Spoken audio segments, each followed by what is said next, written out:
Bonjour à toutes et à tous, bienvenue sur cette vidéo.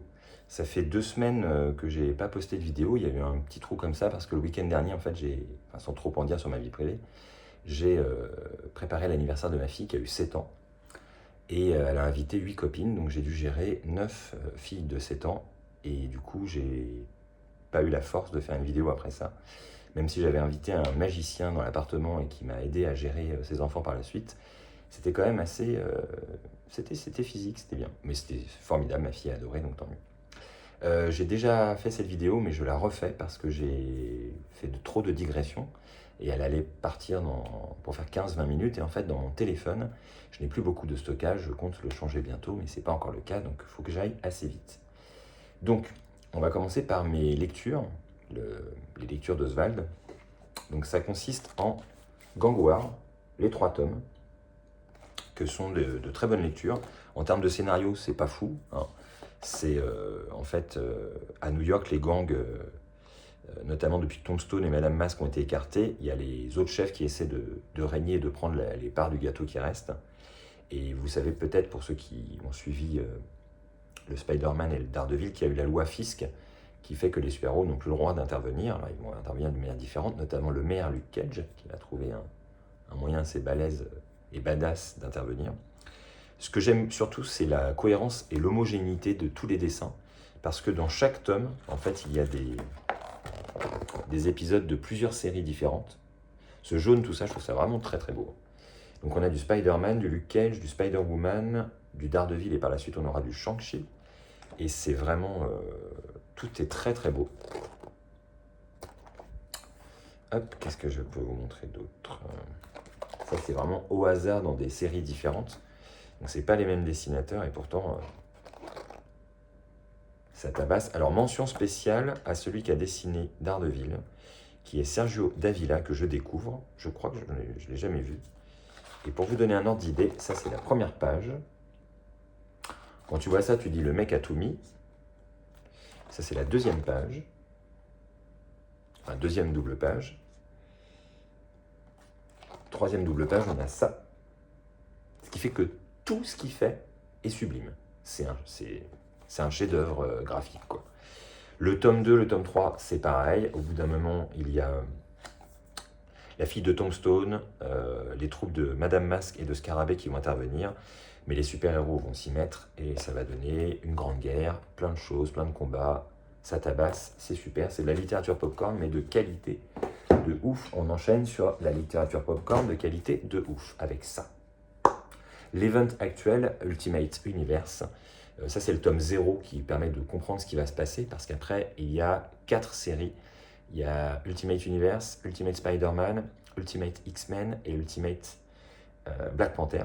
Donc là en fait ce qui se passe, c'est que dans la Terre 1610 il me semble, parce que c'est ce qui est écrit là, mais je crois que c'est ça, parce qu'il y a plusieurs terres qui se mélangent. Et il y avait Reed Richards, celui qui est dans les 4 Fantastiques, qui est devenu le créateur, ce qui veut créer son propre monde, et il va le créer ça sur la Terre 6160, il me semble. J'ai déjà oublié.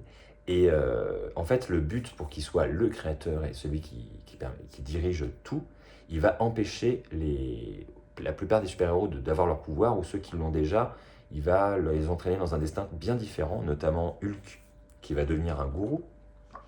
Iron Man en fait, lui qui est tout le temps en train de demander l'approbation de son père, c'est l'inverse. Spider-Man ne va jamais être piqué par une araignée. Donc il va être simplement Peter Parker, marié à MJ, avec des enfants, et plutôt âgé, comme on ne l'a jamais vu. C'est pas du tout l'adolescent qu'on connaît. Donc ça, c'est super, ça change tout. Il casse tous les codes. Pour information, c'est Hickman qui fait ça, avec Brian Hitch au dessin. Mais Hickman, quand on dit c'est un faiseur de monde, c'est beau ça aussi, c'est un faiseur de monde. Là, c'est chouette. Ce qu'il fait dans toutes ces séries, enfin, il chapeaute. C'est pas lui qui écrit tout ça. Hulk, c'est lui. Il y a Kang. C'est top. Numéro 1, j'enchaîne, qui vient de sortir. Et en fait, je voulais le montrer après, mais c'est pas grave. En fait, pour le numéro 1, Panini a sorti ce qu'on appelle les blind packs. C'est-à-dire que vous achetez sous cellophane, mais caché, un fascicule, vous ne savez pas du tout quelle va être votre couverture. Il y en avait 6 différentes, certaines plus difficiles à trouver que d'autres. Mais il y a aussi une variante cover, qui est celle-ci, qui a été faite par Comics Shop Assemble, c'est eux, tiré à 555 exemplaires. Alors, je précise pour celles et ceux qui veulent commander, je crois qu'il n'y en a plus. Par contre, aujourd'hui, j'ai découvert sur les réseaux sociaux que pour le tome 2, je me disais, je vais peut-être acheter du soft cover, ça sera un peu moins cher et tout. Sauf qu'ils font une nouvelle variante cover qui est encore plus belle que celle-ci avec Spider-Man, mais elle est sublime. Je l'ai déjà précommandé sur Excalibur Comics. Et voilà, de ce côté-là, au niveau des covers, c'est de la tuerie. À ce qu'il y a à l'intérieur, c'est mitigé me concernant. Alors, Ultimate Universe avec Thor, c'est bien. Spider-Man, Ultimate Universe, Ultimate Spider-Man, c'est plutôt bien. Bon, là, je vous montre ça. Il y a Spider-Man, mais il n'est pas du tout dedans. Il n'a pas été encore piqué. Là, c'est Peter Parker, qui est plus vieux. Mais c'est très original, je trouve, de le trouver dans cette situation-là. Donc voilà, ça donne envie. Ensuite, pour les deux autres, X-Men et Black Panther, bah, pour l'instant, voilà, je suis un peu sur ma faim. Alors, c'est très singulier, comme on dirait un peu du manga, pour la partie X-Men. Surtout que pour l'instant, il n'y a pas de X-Men. Et Black Panther, c'est somme toute assez classique. On enchaîne. J'ai acheté du Star Wars. J'ai pas lu de comics Star Wars depuis plus de 30 ans. À l'époque, j'avais 10-12 ans et je lisais ça, j'adorais ça, mais il y avait trop de comics, ça coûtait trop cher. Aujourd'hui, il y a trop de comics, ça coûte toujours trop cher. Mais je me suis lancé là-dessus et j'adore. Déjà, je suis ultra fan de Star Wars. Alors ça, c'est tout ce qu'ils ont sorti récemment. C'est plutôt joli. Il peut y avoir des craquages me concernant de ce côté-là. Et en fait, dedans, c'est un peu comme ce que fait Panini avec Ultimate Universe, c'est qu'il y a plusieurs séries en même temps. Donc il y a Star Wars, Dark Vador et Django. Là, c'est nouveau. C'est chouette, hein, c'est bien dessiné. On est vraiment... Ça respecte à fond le monde. J'adore ces couvertures. Ça respecte à fond le lore de Star Wars. Ça l'étoffe. Et moi qui adore ça, bah, c'est le pied absolu. J'enchaîne pour vous parler rapidement de jeux vidéo. Je suis toujours sur Hogwarts Legacy. Je prends mon temps. J'aime trop l'univers d'Harry Potter. Et là, c'est hyper respecté. L'ambiance est folle. La musique, les graphismes, les histoires qu'il y a dedans, j'adore. Je vais bientôt avoir fini parce que j'ai quasiment tous les sorts. Et j'ai retéléchargé un jeu vidéo que j'avais acheté il y a une dizaine d'années qui s'appelle GTA V. Il y a GTA 6 qui sort dans 1 an, donc ça va être un raz-de-marée, ça va être un truc de fou, je pense que le jeu va être énorme. Et je me suis dit, bah, je vais relancer GTA 5 pour m'amuser. J'ai relancé au tout début du jeu, que j'ai déjà fini, et je prends mon pied. L'univers est cohérent de ouf, le monde ouvert créé par Rockstar Games est incroyable 10 ans après.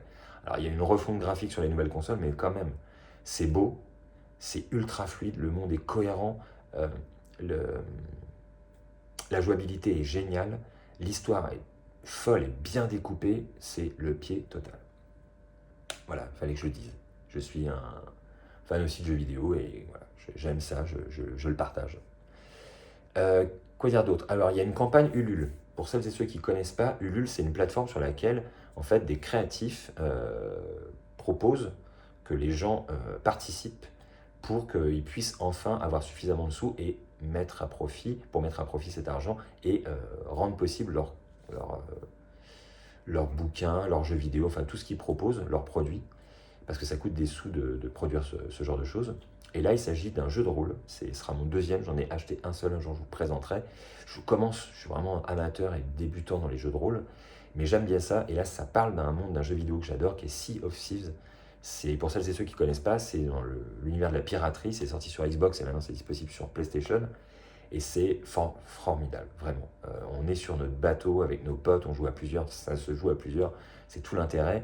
Et vous partez faire des quêtes, aller sur tout un tas d'îles, il faut avoir des cartes, arriver à se repérer, savoir où il faut aller, trouver les trésors, les ramener aux alliances qui vous ont donné en général des missions et qui vont vous donner des choses en contrepartie. C'est plutôt joli, enfin l'univers en tout cas, la DA est folle, moi je trouve. Et ce monde de piraterie est vraiment, vraiment super bien et ça va être ça en jeu de rôle. Je vous mettrai le lien juste en dessous, si jamais ça vous intéresse. Moi personnellement, j'ai commandé celle qui coûte le max 100 €, mais il faut voir tout ce qu'on a avec. Il y a le jeu de rôle avec tout un tas de fascicules, des cartes, l'histoire principale de ce jeu de rôle. Et à côté de ça, pour un peu plus, donc pour les 100 €, il y aura aussi il y aura un comics. Je ne savais pas qu'il y avait des comics Sea of Thieves. Il y aura d'autres bouquins et tout un tas de petits goodies. Enfin, pour celles et ceux qui aiment cet univers, c'est fou. J'enchaîne sur ce que j'ai acheté. J'ai acheté ça. Ça a l'air formidable. C'est en fait dans l'internet, dans même le dark web, en dessous, il y a une sorte de, comment on pourrait appeler ça, d'esprit qui peut prendre possession de vous et vous faire des trucs plutôt dégueulasses. C'est top. Ça a l'air en tout cas. J'ai pris ça. Alors c'est James Tanyon Ford pour le premier et pour celui-là aussi. Voilà. Ça c'est celui qui a écrit Nice House on the Lake, pour celles qui connaissent ou pas. J'ai pris Invaders du Deluxe avec Namor. Ça a l'air vraiment cool. J'ai pris Gods. Et j'ai pris le dernier Batman, qui s'appelle City of Madness, c'est ça. Alors, quel est l'intérêt de ça? C'est que vous avez aussi les variant covers du même groupe, Comics Shop Assemble. Et là, il y en a moins, 385 exemplaires. Donc, de bien bonnes lectures que je vais mettre sous la dent. J'arrive à la fin, ça va se couper sinon. Je vous souhaite à toutes et à tous une bonne semaine. À bientôt, bonne lecture et kiffez bien.